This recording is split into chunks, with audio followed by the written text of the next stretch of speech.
शोभित चंदन रघुपति की जय बोले लक्ष्मण राम सिया का हो अभिनंदन अंजन पुत्र पड़े। అందరికీ నమస్కారం. పంచామృతం ఛానల్కు స్వాగతం. మనకి శ్రీరామనవమి 17 ఏప్రిల్ 2024 తేదీ రోజు వచ్చింది. ఈ విషయం అందరికీ తెలిసిందే. మన తెలుగు రాష్ట్రాలలో ఈ యొక్క శ్రీరామనవమి, అయోధ్యలో శ్రీరామనవమిని ఎంత అద్భుతంగా జరుపుకుంటారనేది అందరికీ తెలిసిన విషయం. రాముని యొక్క గొప్పతనం గురించి చెప్పాలంటే, రామ అనే 2 అక్షరాలను జపించడం వల్లనే మనలో ఎంతో ఏకాగ్రత పెరిగి ఆధ్యాత్మిక రంగంపై ఆసక్తి పెరిగేలా చేస్తుంది. అంతేకాదు, ఈ ఒక్క నామంతోనే దుష్ఫలితాలను కూడా పోగొట్టుకోవచ్చు. ఈ మంత్రాలను పఠించడానికి ముందు ఆ భగవంతుని ఫోటో లేదా విగ్రహం ముందు దీపారాధన చేసుకొని అప్పుడు మొదలు పెట్టాలి. ఇలా చేయడం వల్ల శుభ ఫలితాలు అనేవి తప్పకుండా వస్తాయి. ఈ యొక్క శ్రీరామనవమి రోజు రాముని విశిష్టత తెలిపే శ్లోకాలను కూడా మనం చదువుకోవాలి. మీ ఇంట్లో పిల్లలు ఉంటే వారితో ఈ శ్లోకాలను చదివించండి. వారు రాముని జీవితం ఆదర్శంగా తీసుకునేలా తీర్చిదిద్దండి. వీటిలో ఒక పద్యాన్ని మనం తీసుకున్నట్లయితే, ఆపదామపహర్తారం ధాతారం సర్వసంపదాం లోకాభిరామం శ్రీరామం భూయో భూయో నమామ్యహం దక్షిణే లక్ష్మణోయస్య వామే చ జనకాత్మజ పురతో మారుతిర్యస్య తం వందే రఘునందనం పూజంతం రామ రామేతి మధురం మధురాక్షరం ఆరుహ్య కవితాశాఖం వందే వాల్మీకి కోకిలాం. ఇటువంటి శ్లోకాలను పఠించడం వలన శ్రీరాముని అనుగ్రహం తప్పకుండా లభిస్తుందని చాలా మంది విశ్వసిస్తారు. విశ్వసించడమే ఫలితాలను ఇస్తూ ఉంటుంది. మనము ఇంకా ముఖ్యంగా చేయవలసినది సుందరకాండను జపించడం. శ్రీరామనవమి రోజున రామభక్తులందరూ విధిగా శ్రీరాముని స్మరించుకోవాలి. ఈ రోజు సుందరకాండను కూడా పఠించుకోవాలి.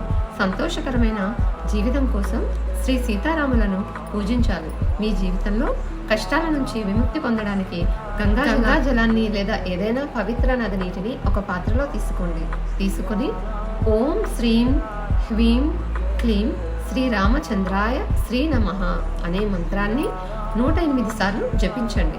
ఈ విధంగా పఠించడం వలన చాలా మంచి ఫలితాలు వస్తూ ఉంటాయి. ఇంకా మీకు వీలైనంత వరకు దాన ధర్మాలు చేయడానికి ప్రయత్నం చేయండి. శ్రీరామనవమి వంటి పవిత్రమైన రోజున రామాలయంలో పసుపు రంగు వస్త్రాలను సమర్పించాలి. పురాణాల ప్రకారం రాముడు పసుపు రంగు వస్త్రాలను ఇష్టపడతారు.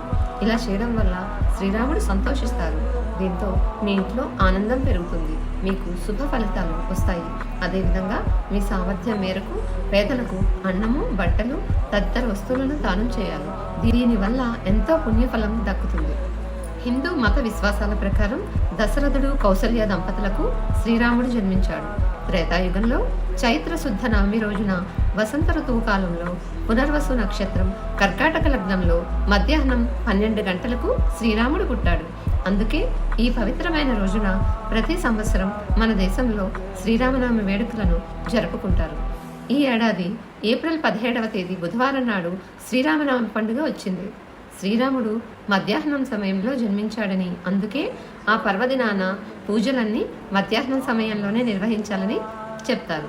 పురాణాల ప్రకారం విష్ణువు 7వ అవతారమే శ్రీరాముడు. ఈ యొక్క విష్ణువు యొక్క 7వ అవతారమైన శ్రీరాముడు ఆయన తనకు చిన్నప్పటి నుంచి దురాశ, దుర్గుణాలు వంటివి లేవు. అందుకే శ్రీరాముణ్ణి ఉత్తమ పురుషుడిగా పరిగణిస్తారు. తన బాటలోనే నడవాలని ఇప్పటికీ పెద్దలు చెప్తారు. తన రాజ్యంలో ఎవ్వరికీ ఏ కష్టం రాకుండా ఆదర్శవంతమైన పాలన కొనసాగించాలని చరిత్ర ద్వారా మనకి తెలుస్తూ ఉంటుంది. అంతేకాదు, శక్తివంతమైన శత్రువులను కూడా సంహరించి బడుగు బలహీన వర్గాలకు అండగా నిలిచాడు శ్రీరామచంద్రుడు. అందుకే శ్రీరామనవమి వంటి రోజున రామయ్య ఆశీస్సుల కోసం, తమ జీవితంలో విజయం కోసం అందరూ ప్రార్థిస్తారు. అందరికీ శ్రీరామనవమి శుభాకాంక్షలు. మన పంచామృతం ఆస్ట్రోనమీ ఛానల్ తరఫున అందరికీ.